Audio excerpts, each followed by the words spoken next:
Good morning, everyone. It's Friday and it's time for another Friday Five. Today, I have two really important things to talk to you about. There are going to be status changes in Flex MLS that I need everyone to understand. They go into effect on Monday. The status changes are regarding your active listings. There are going to be two subcategories under active. They are either going to be attorney review or under contract continue to show.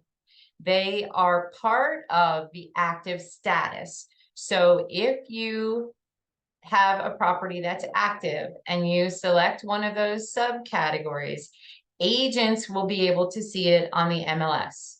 That information will not be distributed to any of the feeds to outside sources in the IDX. So consumers will not be able to see your subcategory. They will still see the property as active. These two statuses are for two different purposes.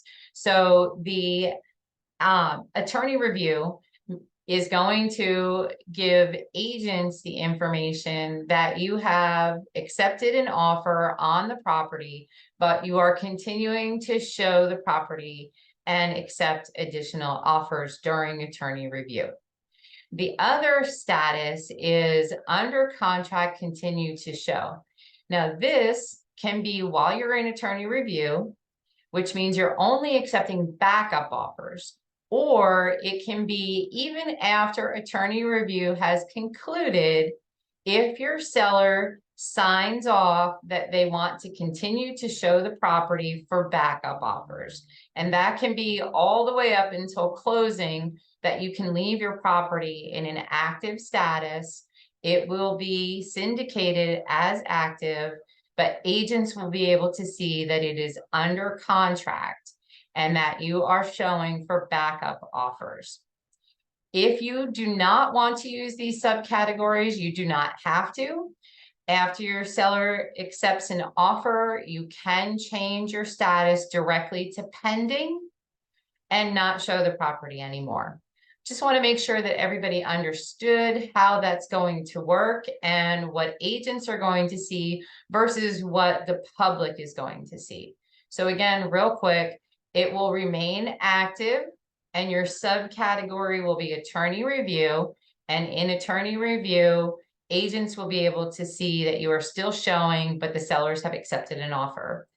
The one that says active under contract, agents will be able to see that you are either in attorney review or have concluded attorney review, but are still showing the property for backup offers.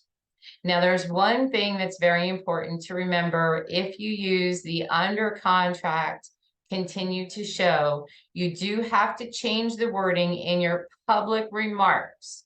And that wording needs to be written out exactly how the MLS has requested it. So I'm going to just read it to you very quickly. You must put under contract continue to show at the beginning of your public remarks, because in both of these statuses, again, the property is going to show active to the public. Now, if you change it to pending, you don't need to worry about it. The public is going to see that it's under contract. But in those other two subcategories, it will continue to syndicate as an active listing. If you have any questions about this, please don't hesitate to call me. I'll be happy to review it again with you so that you thoroughly understand how your properties are going to show to agents and how they're going to show to the public. The other thing that I wanted to tell you about this morning is that we have two new forms.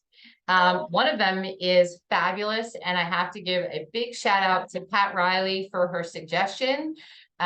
Please send me suggestions. We love it and want to incorporate what will make your life easier. So she had suggested that we take our release forms, our specific release for when an attorney, they're not going to use an attorney, or for when they are not going to have a home inspection, and we combine it all into one form where they can check off which things they've chosen not to do and then sign their release. So we have combined the form. I've attached it to this email so that you can take a look at it, and it will be uploaded into Dotloop very shortly. Hopefully sometime early next week, you will have access to that form in the Dotloop format, but right now, at least you'll have a PDF that you can use. And again, it's going to make it easier for you because you only have one release form now.